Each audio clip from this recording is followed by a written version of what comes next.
We want to go now to our own Kristen Fisher, who's been following the story and has some more detail on it. Kristen, are you there?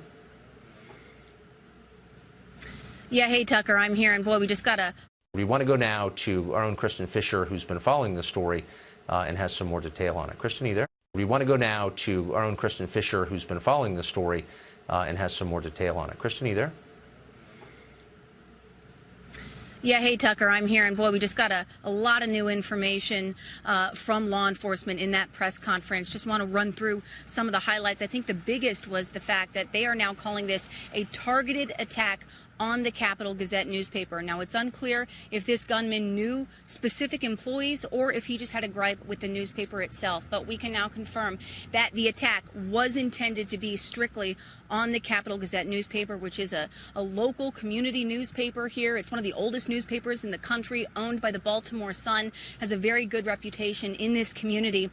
Some more information about this suspect. He is a white male believed to be in about his 30s. Law enforcement says that he sent threats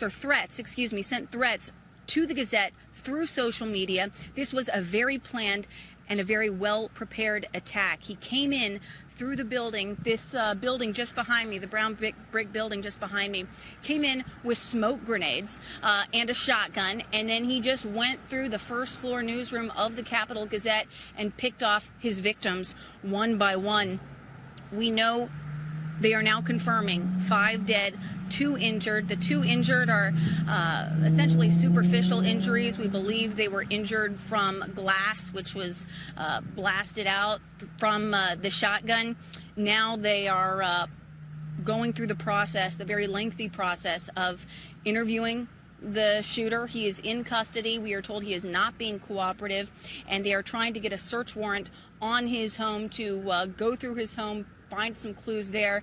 And, you know, Tucker, the other really bizarre twist in this story is about the shooter himself.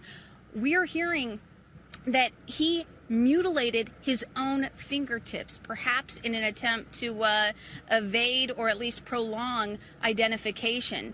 We don't know exactly what that means or how he did it. Was it a long time ago? Was it recently? But that's part of the reason that it's been so difficult to identify him. They've had to identify him using facial recognition software. So he did not engage with police in a shootout. He did not shoot at them.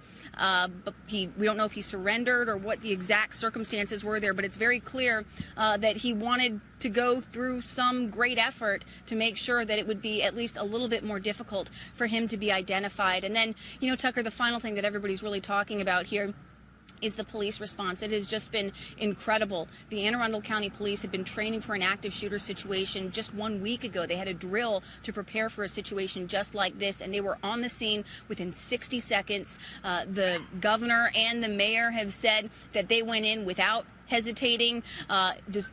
They exhibited tremendous courage, and without them, it is almost certain that there would have been several more lives lost, several more people injured. But just a very sad scene out here, and really some of the developments that we're hearing really quite bizarre. A final word of caution. Right. We should be getting another update a little bit later tonight, but law enforcement is now telling us that we're now moving from the active shooter and recovery phase to the investigative phase. This is the phase that obviously takes the longest period of time, and they just urge the public and urge the press, frankly, to be patient with them to make sure they get the facts straight. And without a doubt, Tucker, the biggest question tonight is motive.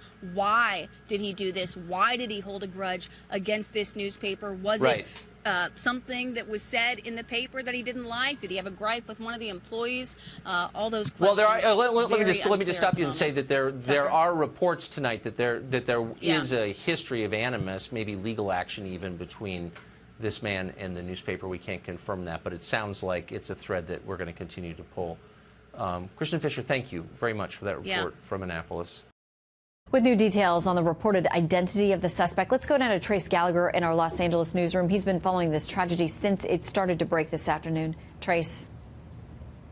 Yeah, Shannon, the Baltimore Sun, which owns the Capital Gazette newspaper, is now identifying the shooter as 38-year-old Jared Ramos, and police have confirmed the suspect made social media threats against the Capital Gazette in just the hours before the attack. Watch. The Gazette through social media. Can you say that they were violent threats? this was quite obvious and quite apparent that this individual had some type of a vendetta or against the Capitol newspaper. But we now know that Jared Ramos and the newspaper have been involved in a feud that dates back 7 years. In 2011, Capitol staff writer Eric Thomas Hartley wrote an article about Ramos called "Jared Wants to Be Your Friend." The piece detailed how Ramos stalked a woman he went to high school with, calling her vulgar names and sending her messages saying things like, quote, "You're going to need a restraining order now," and quoting again, "You can't make me stop. I know all these things about you." And even though Jared Ramos later pled guilty to criminal harassment, he sued the Capitol Gazette for defamation. His lawsuit was dismissed by a circuit court in 2012, and that dismissal was later upheld by the Maryland Court of Special Appeals, with the judge writing that Ramos had a fundamental failure to understand what defamation law is. Ramos then created a Twitter account using the handle Eric Hartley, the reporter who wrote the stalking story. Ramos later posted threats on the account, quoting, "Yes, Eric Thomas Hartley, you moved to," a reference to Hartley leaving the Capitol Gazette, and going on to say, "Oh, just go ahead and kill yourself already before I do," legally in court. In 2015, he sent this, quoting again, "The problem with Hartley is he's a veteran bad journalist and proudly irresponsible like Charlie Hebdo." That post came just weeks after the attack on the Charlie Hebdo newspaper in Paris. In 2016, alleged shooter Jared Ramos began posting messages about Charles Moylan, the appellate judge who upheld the ruling against him. Quoting here, "I'd say Moylan should kill himself, but I hope he lives to see this." And then for 2 years, Ramos did not post anything until today, where he wrote this about the judge, quote, "Blank you, leave me alone, Judge Moylan."